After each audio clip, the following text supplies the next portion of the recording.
Queridos ouvintes, sejam muito bem-vindos ao Histórias do Velho Rancho. Aqui, o tempo descansa nas redes da saudade e o vento sopra lembranças do nosso sertão antigo. Cada conto é como uma prosa ao pé da fogueira, dessas que aquecem a alma e fazem o coração recordar dos tempos de outrora. Então, puxe uma cadeira, sirva um cafezinho e venha se achegar com a gente. Se gostar dos nossos causos, aperte o gostei, se inscreva no canal e conte para nós de onde está ouvindo, porque aqui, no Velho Rancho, toda lembrança tem valor, e cada história é uma semente de ternura plantada na memória. A chuva caía grossa naquela tarde de inverno, transformando a estrada de terra em lama espessa que grudava nas botas e dificultava cada passo. Era o tipo de tempestade que vinha sem aviso no sertão, escurecendo o céu de repente e encharcando tudo em questão de minutos. Foi debaixo desse dilúvio que Miguel Tavares, fazendeiro viúvo de 40 e poucos anos, conduzia sua carroça de volta para casa, trazendo consigo as duas filhas pequenas, Clara, de 8 anos, e Sofia, de apenas 5. As meninas estavam encolhidas debaixo de um cobertor velho, tremendo de frio, os cabelos molhados grudados nos rostos pálidos. Miguel guiava os cavalos com urgência, querendo chegar logo ao rancho antes que o temporal piorasse ainda mais. Foi quando, ao passar por uma curva onde a estrada margeava um pequeno bosque de árvores retorcidas, ele viu algo que o fez puxar as rédeas bruscamente. Uma figura humana caída no chão enlameado, meio escondida embaixo de uma árvore, tentando se proteger da chuva com um pedaço de lona rasgada. Pai, tem alguém ali! Gritou Clara, apontando. Miguel hesitou por um instante. Não era prudente parar para estranhos na estrada, principalmente com as filhas junto. Mas algo naquela figura caída, tão frágil e exposta ao temporal, tocou uma corda dentro dele que não conseguiu ignorar. Desceu da carroça, cobrindo-se como podia com o chapéu encharcado, e caminhou até a árvore. Era uma mulher jovem, devia ter pouco mais de 25 anos, magra demais, roupas rasgadas e sujas de barro, os cabelos castanhos colados no rosto, tremendo violentamente de frio. Os olhos dela, quando se abriram ao sentir a presença de Miguel, eram de um castanho claro, quase mel, cheios de medo e exaustão. Por favor, murmurou ela, a voz fraca. Não me machuque. Miguel ergueu as mãos, mostrando que não tinha más intenções. Eu não vou machucar ninguém, disse ele, a voz firme mas gentil. Você tá ferida? A mulher tentou se mexer e soltou um gemido baixo de dor. Miguel percebeu que o tornozelo dela estava inchado, talvez torcido ou quebrado. Não consigo andar direito, admitiu ela, a voz embargada. Eu escorreguei na lama e não consigo mais levantar. Miguel olhou ao redor. A chuva não dava sinal de parar, e deixar aquela mulher ali significava condená-la a uma noite gelada que provavelmente ela não sobreviveria. Tomou uma decisão rápida. Vou te levar até meu rancho, disse ele. Lá você pode se secar, comer alguma coisa quente, depois a gente vê o que fazer. A mulher o encarou com desconfiança, mas também com desespero. Não tinha muitas opções. Eu não tenho como pagar. Não tô pedindo pagamento, cortou Miguel. Tô oferecendo abrigo. Aceita ou não? Ela assentiu, fraca demais para discutir. Miguel a ajudou a se levantar, passando o braço dela por cima dos ombros dele e praticamente a carregou até a carroça. As meninas olhavam com os olhos arregalados, curiosas e um pouco assustadas. Quem é ela, pai? Perguntou Sofia, a menor, com a voz fina. É alguém que precisa de ajuda, respondeu Miguel, acomodando a mulher o melhor que podia na parte de trás da carroça. E a gente ajuda quem precisa. Clara observou a mulher encharcada por um instante, depois tirou o próprio cobertor de cima dos ombros e estendeu para ela. Toma, moça. Você tá tremendo mais do que a gente.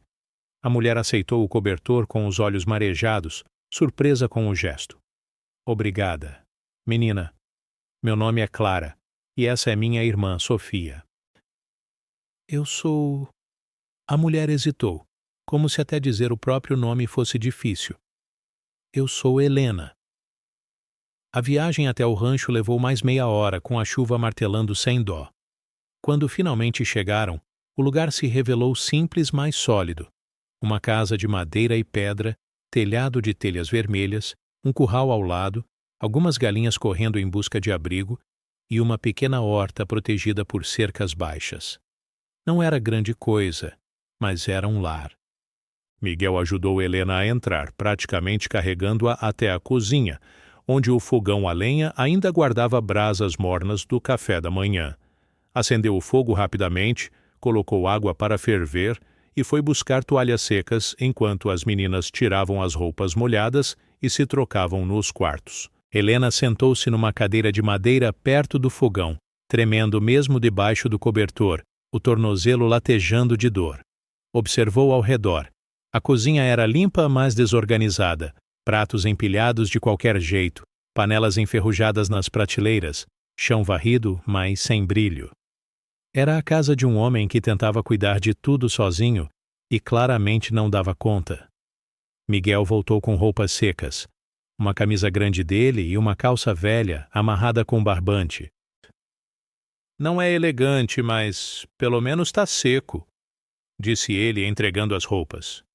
Tem um quarto ali atrás onde você pode se trocar, mas cuidado com o tornozelo. Helena aceitou, agradecida, e mancou até o quartinho. Quando voltou, já vestida com as roupas largas mais secas, Miguel tinha preparado um chá quente de ervas e cortado alguns pedaços de pão com manteiga. Come devagar, aconselhou ele. Pelo jeito você não come direito faz tempo. Helena pegou o pão com mãos trêmulas e deu uma mordida. O sabor simples da manteiga derretendo na boca quase a fez chorar. Fazia dias que não comia nada consistente. Obrigada, murmurou ela, a voz rouca. Eu não sei como agradecer. Miguel sentou-se do outro lado da mesa, os olhos cansados, mas gentis. Não precisa agradecer agora. Quando você melhorar, a gente conversa. As meninas apareceram na cozinha, já de roupas secas, os cabelos ainda úmidos, mas penteados. Sentaram-se perto do fogão, olhando Helena com curiosidade infantil misturada com timidez. Você vai dormir aqui? Perguntou Sofia, a menor. Miguel ia responder, mas Helena se adiantou. Só essa noite se seu pai deixar. Amanhã eu vou embora. Amanhã você não vai conseguir nem andar, disse Miguel realista. Esse tornozelo está muito inchado. Vai precisar de alguns dias de repouso. Helena baixou os olhos, sentindo o peso da dependência. Não gostava de dever nada e de ninguém, mas a situação não deixava escolha. Então, eu fico alguns dias e depois vou embora, disse ela firmemente. Combinado, aceitou Miguel. Mas enquanto estiver aqui, se quiser ajudar em alguma coisa dentro de casa, pode ficar à vontade. Essas meninas precisam de alguém que saiba cozinhar melhor do que eu. Helena olhou para Clara e Sofia, que a encaravam com esperança tímida nos olhos, e algo dentro dela se moveu. Fazia muito tempo que não se sentia útil, que não sentia que alguém precisava dela. Eu posso ajudar, disse ela depois de hesitar. Enquanto eu estiver aqui. Foi assim que Helena, a lavradeira sem teto que vagava de cidade em cidade sem destino certo, encontrou abrigo temporário no rancho de Miguel Tavares. E foi assim também que duas meninas órfãs de mãe começaram a sentir, pela primeira vez em muito tempo, que talvez houvesse alguém além do pai para cuidar delas. Naquela noite, enquanto a chuva continuava batendo no telhado e o vento uivava lá fora, a cozinha do rancho estava mais quente e acolhedora do que estivera em anos. Helena dormiu num colchão improvisado na sala, coberta com mantas limpas, o tornozelo enfaixado com cuidado por Miguel. E pela primeira vez em meses, ela adormeceu sentindo que, pelo menos por enquanto, estava em segurança. Antes de descobrir como essa história vai mudar a vida de todos eles, se você acredita que às vezes Deus coloca pessoas no nosso caminho exatamente quando mais precisamos, deixe seu apoio aqui. Porque o que vem a seguir vai mostrar que abrigo não é só sobre teto, É sobre pertencer. Quando Helena acordou na manhã seguinte, demorou alguns segundos para lembrar onde estava. O cheiro de lenha queimando no fogão, o som de vozes infantis sussurrando no corredor, a luz suave do amanhecer entrando pelas frestas das janelas de madeira, tudo aquilo era tão diferente das noites frias que passara dormindo ao relento ou em celeiros abandonados. Tentou se levantar, mas o tornozelo gritou de dor imediatamente, fazendo-a soltar um gemido abafado. Segundos depois, a porta se abriu devagar e Clara apareceu, já vestida com um vestido simples de algodão, os cabelos presos em 2 tranças desajeitadas. Você acordou, disse a menina, entrando com cuidado. Meu pai disse para não fazer barulho, que você precisava descansar. Helena sorriu fraco. Obrigada, Clara. Você é muito gentil. A menina ficou parada por um instante, depois perguntou com a sinceridade brutal das crianças. Você não tem casa? Helena sentiu o peito apertar, mas respondeu com honestidade. Não, não tenho mais. Por quê?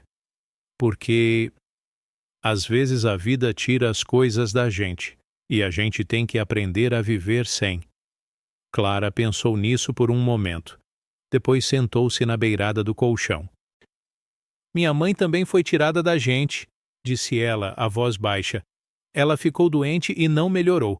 O pai disse que ela foi para o céu. Helena sentiu uma pontada no coração.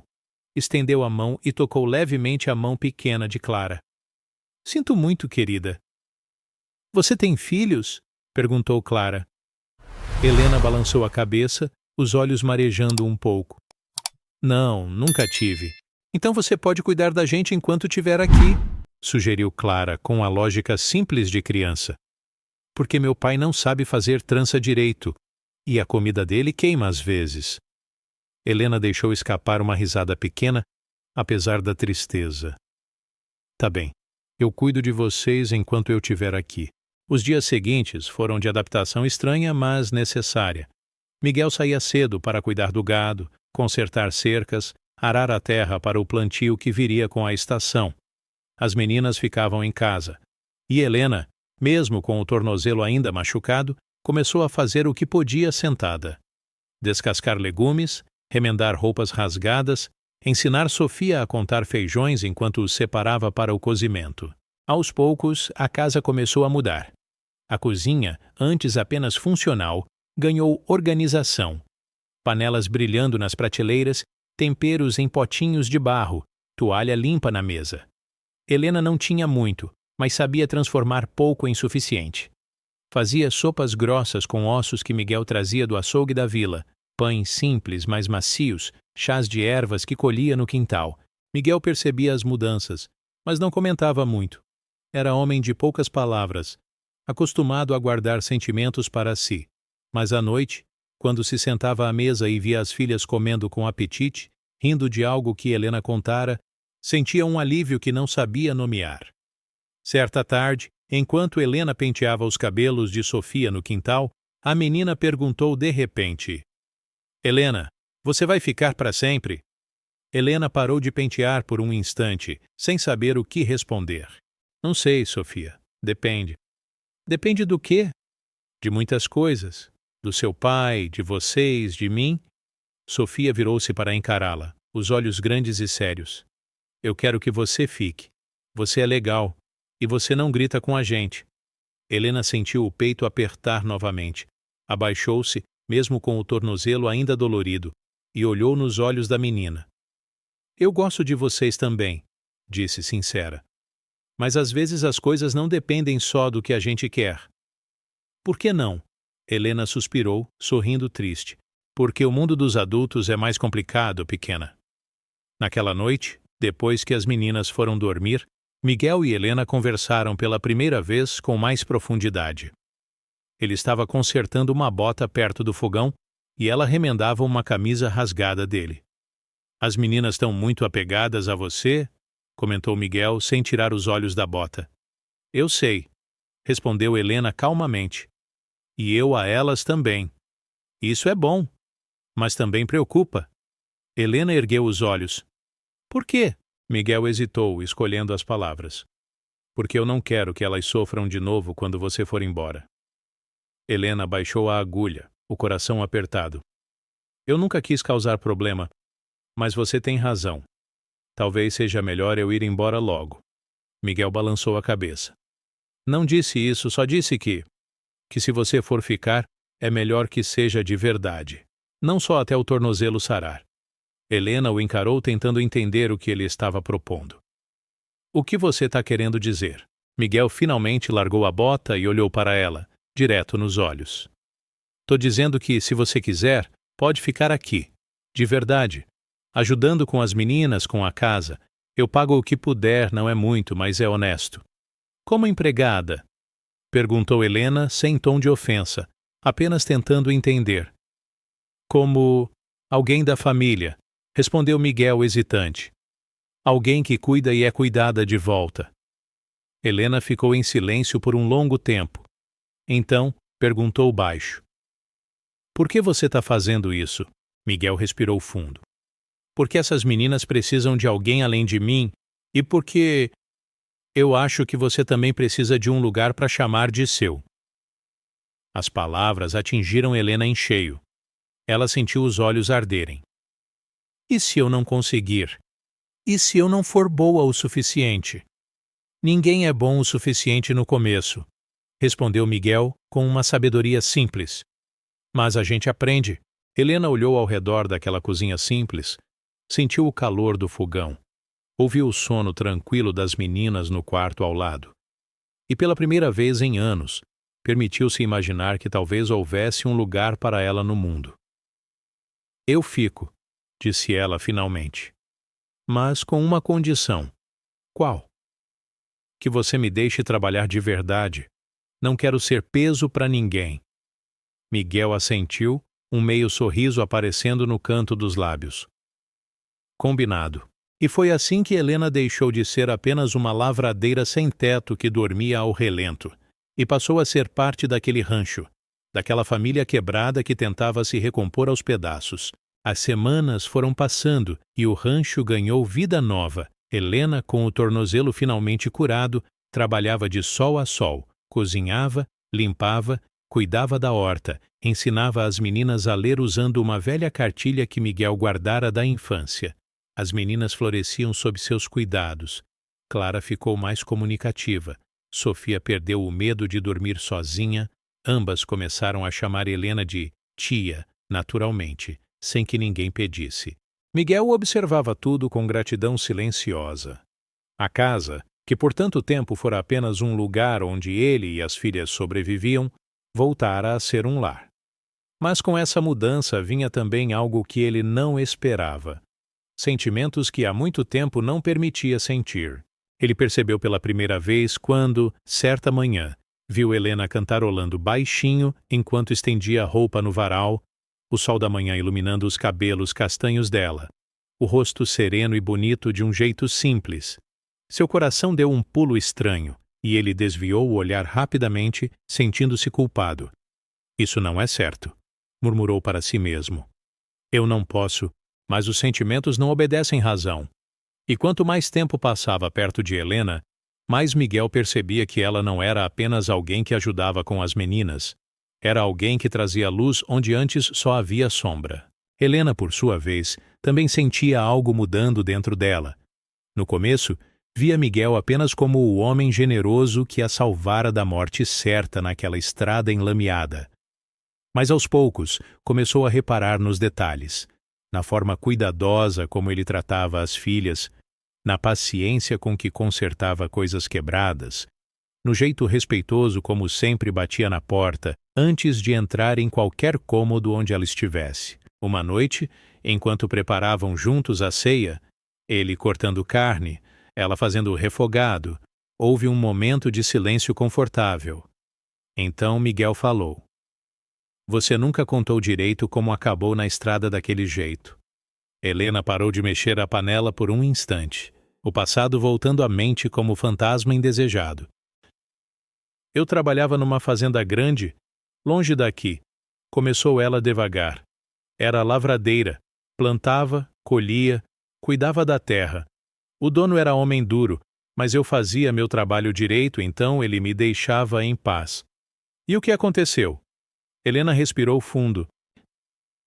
O filho dele começou a me cercar. Não aceitava não como resposta. Um dia tentou forçar. Eu me defendi, arranhou o rosto dele com a enxada. Ele ficou furioso, disse que eu ia pagar. Naquela noite fugi. Não levei nada, só a roupa do corpo. E desde então venho andando de um lugar para o outro, trabalhando onde me aceitam, dormindo onde posso. Miguel parou de cortar a carne, os olhos sérios. Ele te perseguiu? Tentou, no começo. Mas eu me escondi bem. Mudei de nome em alguns lugares, evitei cidades grandes, até que... Acabei na estrada naquele dia, sem forças, sem rumo. Ela o encarou, os olhos brilhando. E aí você apareceu. Miguel segurou o olhar dela por um momento, e algo não dito passou entre os dois, algo que nenhum dos dois tinha coragem de nomear ainda. Você tá segura aqui, disse ele, firme. Ninguém vai te machucar enquanto eu tiver ar nos pulmões. Helena sentiu o peito aquecer com aquelas palavras. Pela primeira vez em muito tempo, acreditou nelas. Mas a paz era frágil. Certo dia, quando Helena foi até a vila buscar farinha e queijo, um homem a olhou por tempo demais na venda. Ele era forasteiro, roupas boas demais para aquele lugar simples, olhos calculistas. Moça, chamou ele aproximando-se. Você não é daqui, né? Helena sentiu o sangue gelar. Moro aqui faz tempo, mentiu, tentando manter a voz firme. Pô, é engraçado, disse o homem, estreitando os olhos. Porque eu juro que já vi seu rosto antes. Lá nas terras do Coronel Augusto, não foi? Helena virou-se rapidamente, pegando suas compras e saindo apressada. O coração batia descompassado. Será que a tinham encontrado? Seria possível que depois de tanto tempo o filho do fazendeiro ainda a procurava? Chegou ao rancho pálida, as mãos tremendo. Miguel percebeu imediatamente. O que aconteceu? Ela contou sobre o homem na venda. Miguel ficou sério. Pode ser coincidência. Ou pode não ser, respondeu Helena, a voz trêmula. Miguel, eu não quero trazer problema para você e para as meninas. Você não é problema, rebateu ele, firme. E se alguém vier procurar confusão, vai ter que passar por mim primeiro. Helena o encarou, os olhos marejados. Por que você está fazendo isso tudo por mim? A pergunta ficou suspensa no ar. Miguel abriu a boca, fechou, tentou encontrar palavras. Então, simplesmente disse: porque você importa. Para mim, para as meninas, você importa. E naquelas palavras simples, Helena entendeu algo que a fez tremer. Ela não estava mais sozinha. 3 dias depois, a ameaça se materializou. Um grupo de homens a cavalo chegou ao rancho ao meio-dia, quando o sol estava alto e impiedoso. Eram 4, todos armados, liderados por um jovem de rosto marcado por uma cicatriz fina na bochecha esquerda, a marca da enxada de Helena. Miguel estava no curral quando os viu chegar. Largou a ferramenta e caminhou até o portão, bloqueando a entrada. Posso ajudar? Perguntou, mantendo o tom neutro mais firme. O jovem da cicatriz desmontou, um sorriso torto no rosto. Tô procurando uma mulher, cabelo castanho, olhos claros, magra. Fugiu da fazenda do meu pai faz uns meses. Disseram que viram alguém parecido por aqui. Miguel cruzou os braços. Não conheço ninguém com essa descrição. Tem certeza? Insistiu o jovem, dando alguns passos. Porque eu tenho certeza que ela está aqui. Do lado de dentro da casa, Helena observava pela janela, o coração disparado. As meninas estavam perto dela, assustadas. Tia, quem são esses homens? Perguntou Clara baixinho. Gente ruim, respondeu Helena, a voz tensa. Fiquem aqui, não saiam. Ela respirou fundo, tomou coragem e saiu pela porta da frente. Todos os olhares se viraram para ela. Eu tô aqui, disse Helena, a voz trêmula, mas decidida. Pode deixar essas pessoas em paz. O jovem da cicatriz sorriu mais largo. Finalmente, pensei que ia ter que revirar esse rancho inteiro. Miguel se colocou entre ele e Helena. Ela não vai a lugar nenhum. O jovem riu. Ela me deve uma cicatriz e uma humilhação, e eu vim buscar o que é meu. Ela não é sua, rebateu Miguel, a voz baixa e perigosa. E se você não sair daqui agora, vai sair carregado. Os outros homens puseram as mãos nas armas, mas Miguel não recuou. Helena, vendo a situação prestes a explodir, deu um passo à frente. Tudo bem, Miguel, eu vou com eles. Não quero que ninguém se machuque por minha causa. Não, disse Miguel, firme. Você não vai. O jovem da cicatriz perdeu a paciência. Olha aqui, fazendeirinho. Essa mulher agrediu um filho de fazendeiro. Ela vai pagar por isso, quer você queira ou não. Foi quando a porta da casa se abriu novamente e Clara apareceu segurando a mão de Sofia. As duas caminharam até ficarem ao lado de Helena. Ela é nossa tia, disse Clara, a voz firme apesar do medo. E ela não fez nada de errado. O jovem olhou para as crianças com desdém. Vocês não sabem de nada, menininhas. A gente sabe sim, insistiu Sofia, a menor, os olhos brilhando de lágrimas. Ela cuida da gente. E gente boa não machuca gente boa. A cena tocou até alguns dos homens armados, que trocaram olhares desconfortáveis. Miguel aproveitou o momento. Vocês ouviram? Essa mulher está sob minha proteção. E nessa terra, minha palavra vale. Se quiserem levá-la, vão ter que passar por mim e pelas minhas filhas. E vocês acham mesmo que vão conseguir fazer isso sem que a vila inteira saiba? O jovem hesitou. A verdade era que levar uma mulher à força, na frente de duas crianças e de um fazendeiro respeitado, causaria falatório. E falatório era perigoso. Isso não acabou, ameaçou ele remontando. Meu pai não vai deixar barato. Então diga a seu pai que, se ele quiser questionar, venha pessoalmente conversar comigo, respondeu Miguel. Mas essa mulher não sai daqui. Os homens se afastaram, mas o jovem da cicatriz lançou um último olhar venenoso para Helena. A gente se vê de novo. Quando finalmente sumiram na poeira da estrada, Miguel virou-se para Helena, que estava tremendo. Acabou, disse ele gentil. Eles não vão voltar. Helena caiu de joelhos, soltando um soluço. As meninas a abraçaram imediatamente, e Miguel se ajoelhou também, envolvendo as três num abraço protetor. Você ficou, murmurou Helena entre lágrimas. Você ficou do meu lado.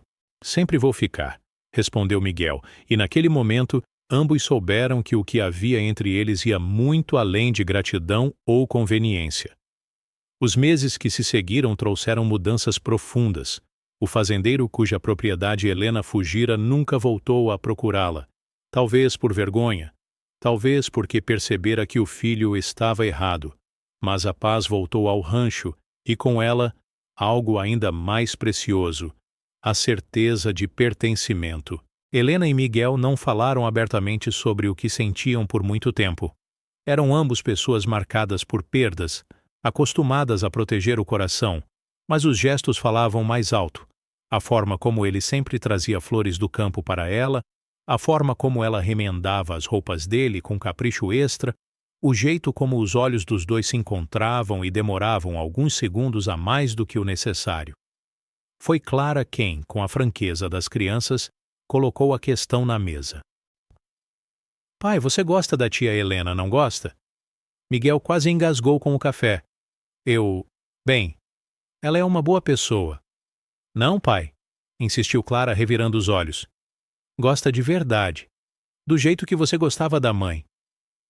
Miguel ficou em silêncio, depois suspirou. E se eu gostar? O que você e Sofia acham disso? Sofia, que brincava no chão, levantou a cabeça. A gente queria que ela ficasse para sempre, e se você casar com ela, ela fica, né? Miguel soltou uma risada surpresa. Não é tão simples assim, pequena. Por que não? Perguntou Clara. E, de fato, Miguel não tinha resposta.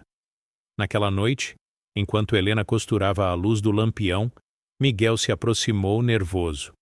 Helena, posso falar uma coisa? Ela ergueu os olhos, sorrindo. Claro. Ele se sentou, as mãos suando. Eu sei que a vida não foi fácil para nenhum de nós dois. E sei que você já passou por coisas ruins, e eu não quero ser mais uma coisa complicada na sua vida. Mas eu preciso te dizer que você não é só alguém que mora aqui. Você é parte disso tudo. De mim, das meninas. E eu não quero que você vá embora nunca. Helena pousou a costura, o coração acelerado. Miguel? Ele levantou a mão, pedindo para terminar. Eu sei que ainda é cedo, e se você não quiser, eu entendo. Mas eu gostaria muito que você ficasse para sempre, como minha esposa, como mãe das meninas, como dona deste rancho tanto quanto eu sou dono. Helena sentiu as lágrimas escorrerem, mas dessa vez eram lágrimas boas. Você tem certeza? Eu não tenho nada para trazer. Nem dote, nem família, nem... Você traz você, interrompeu Miguel. E isso é tudo que a gente precisa. Helena sorriu entre lágrimas e assentiu. Então eu fico, para sempre. E assim, numa cerimônia simples na igrejinha da vila, com as meninas como testemunhas sorridentes e alguns poucos vizinhos presentes, Miguel e Helena se casaram. Não foi um casamento de pompa, mas foi um casamento de verdade, de coração entregue e promessa cumprida. Os anos se passaram. O rancho prosperou, as meninas cresceram fortes e felizes, e Helena nunca mais sentiu o gosto amargo de não ter para onde ir. Porque encontrara mais do que abrigo. Encontrara um lar. E descobrira que família não é só quem nasce com a gente, é também quem escolhe ficar. Se você acredita que todo mundo merece uma segunda chance na vida e que Deus sempre coloca as pessoas certas no nosso caminho, se inscreva no canal agora e ative o sininho. Toda semana tem uma nova história de esperança, recomeço e amor no sertão. Não perca!